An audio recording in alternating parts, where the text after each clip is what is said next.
Hello, in this video I want to show you how to customize these tabs for your Steam mobile. So to do this, we'll need to click in the bottom right corner of our screen, move on to the settings.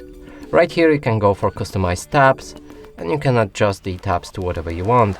For example, first one is a store, so I want a Steam Guard to be the first. Then I want the store. Then I want all the notifications, and lastly confirmations. Now if we go back, we can see the Steam Guard right here.